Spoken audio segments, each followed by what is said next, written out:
मिल्लत news bulletin में आपका स्वागत है। देश और दुनिया की बड़ी खबरों के साथ मैं असरार अहमद। शामी मुहाजिरीन को सहरी और इफ्तार की तैयारी में कठिनाइयों का सामना करना पड़ रहा है। मुसलमान पारंपरिक रूप से रमज़ान के महीने को उत्साह के साथ मनाते हैं। कैंपों में रहने वाले शामी मुहाजिरीन को रमज़ान के महीने में महत्वपूर्ण कठिनाइयों का सामना करना पड़ रहा है। उनको सहरी और अफ्तारी में कुछ ही चीज़ें मिल पा रही हैं। न्यूज़ एजेंसी एपी के अनुसार शामी मुहाजिरीन का कहना है कि रमज़ान के महीने में बेहतर खाने की आवश्यकता होती है और इसी खाने से शरीर की कमज़ोरी भी दूर होती है। रमज़ान के दौरान शामी मुहाजिरीन को भारी कठिनाइयों का सामना करना पड़ रहा है। कैंप में इफ्तार के दौरान इन मुहाजिरीन को चावल, दाल और आलू के चिप्स ही मिल पाते हैं। किसान आंदोलन पर सुप्रीम कोर्ट सख्त रुख अपनाते हुए कहा कि आंदोलन के लिए गांव बसा लें, लेकिन रास्ता खाली कर दें। सुप्रीम कोर्ट ने कहा कि आप आंदोलन करें, लेकिन किसी को आपकी वजह से तकलीफ ना हो। आपको बता दें कि पिछले 4 महीनों से देश भर के किसान दिल्ली की अलग अलग सीमाओं पर अपना मोर्चा जमाए हुए हैं। गृह मंत्रालय पहले ही कह चुका है कि किसानों को पहली मर्तबा समझाया जाएगा। अगर उन्होंने बात नहीं मानी तो दूसरी मर्तबा उनके ऊपर कार्रवाई की जाएगी। लेकिन आपको बता दें कि किसानों ने आज प्रेस कॉन्फ्रेंस करते हुए कहा कि सरकार ये ना सोचे कि किसान दिल्ली के बॉर्डर से हट जाएगा। वह अब और मजबूती के साथ अपने आंदोलन को आगे बढ़ाएगा। किसी भी हालत में किसान यहाँ से नहीं जाने वाला। किसान नेताओं ने कहा कि सरकार अपनी गलतफहमी दूर कर दे। किसान नेता राकेश टिकैत ने कहा कि सरकार इस आंदोलन को शाहीन बाग का आंदोलन न समझे। दिल्ली में लॉकडाउन के डर से पलायन करने को मजबूर प्रवासी मजदूरों से भरी बस में ग्वालियर झांसी हाईवे पर उस वक्त हड़कंप मच गया जब मजदूरों से भरी ओवरलोड बस पलट गई। हादसे में 2 मजदूरों की मौत हो गई है, जबकि 15 घायल हैं। सूचना मिलते ही एसपी सहित भारी पुलिस बल मौके पर पहुंच गया। ये मजदूर लॉकडाउन की आशंका के चलते दिल्ली से पलायन कर रहे थे।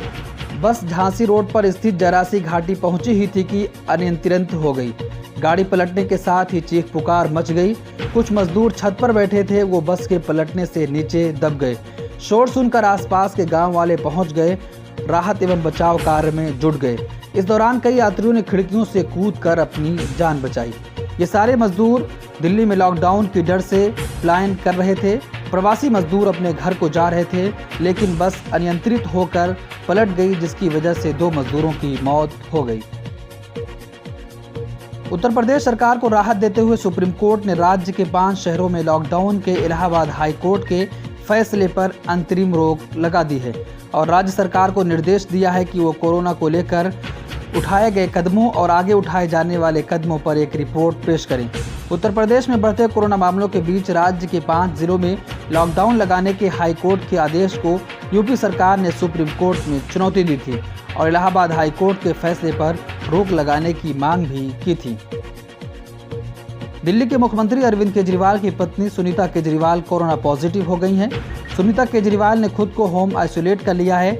पत्नी के कोरोना पॉजिटिव आने के बाद दिल्ली के मुख्यमंत्री अरविंद केजरीवाल ने भी खुद को क्वारंटीन कर लिया है। कोरोना ने भारत में तबाही मचाई हुई है।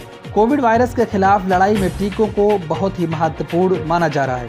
स्वास्थ्य और फ्रंटलाइन वर्करों के अलावा कोरोना वैक्सीन वर्तमान में 45 वर्ष से अधिक उम्र के लोगों को ही दी जा रही है। 1 मई से 18 वर्ष से अधिक आयु के लोग भी कोरोना वैक्सीन प्राप्त कर सकेंगे।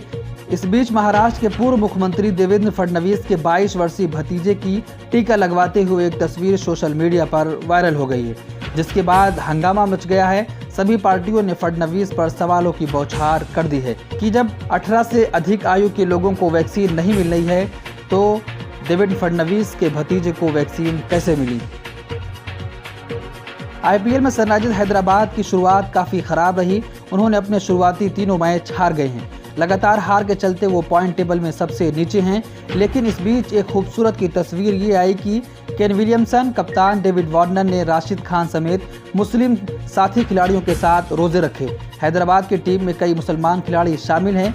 सभी मुस्लिम खिलाड़ी रोजे रख रहे हैं। हैदराबाद की तरफ से खेलने वाले अफगानिस्तान के लेग स्पिनर राशिद खान ने इंस्टाग्राम पर एक वीडियो शेयर किया, जिसमें वो कप्तान डेविड वार्नर और केन विलियमसन के साथ नजर आ रहे हैं। उन्होंने वीडियो में बताया कि किस तरह रमज़ान के मुबारक महीने में वार्नर और विलियमसन रोज़ा रखने में उनका साथ दे रहे हैं। कांग्रेस नेता राहुल गांधी भी कोरोना पॉजिटिव हो गए हैं। उन्होंने ट्वीट करके इसकी जानकारी दी है। राहुल गांधी ने ट्वीट में बताया कि उनमें कोविड के कुछ लक्षण नजर आए, जिसके बाद उन्होंने अपना कोविड टेस्ट कराया जो पॉजिटिव निकला है। राहुल ने पिछले दिनों अपने संपर्क में आए लोगों को सभी जरूरी प्रोटोकॉल फॉलो करने और अपनी सेहत को लेकर सतर्क रहने को कहा है। उन्होंने कहा कि पिछले कुछ दिनों से जो भी मेरे संपर्क में आए हैं वो सावधानी बरतें और अपनी सेहत को लेकर सतर्क रहें, सभी जरूरी प्रोटोकॉल का पालन करते रहें। ईरान के विदेश मंत्रालय के प्रवक्ता ने सऊदी अरब के साथ गुप्त वार्ता की मीडिया रिपोर्टों की पुष्टि या खंडन नहीं किया है, लेकिन संकेत दिया कि सऊदी अरब से वार्ता के लिए दरवाजा हमेशा खुला रहेगा।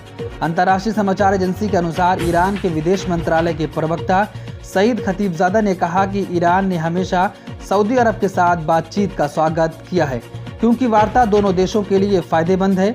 मीडिया से बात करते हुए ईरानी विदेश मंत्रालय के प्रवक्ता ने 9 अप्रैल को सऊदी अरब के साथ गुप्त वार्ता से इनकार या पुष्टि नहीं की है, लेकिन कहा कि मीडिया में झूठ समाचार फैलाने का रिवाज पुराना रहा है।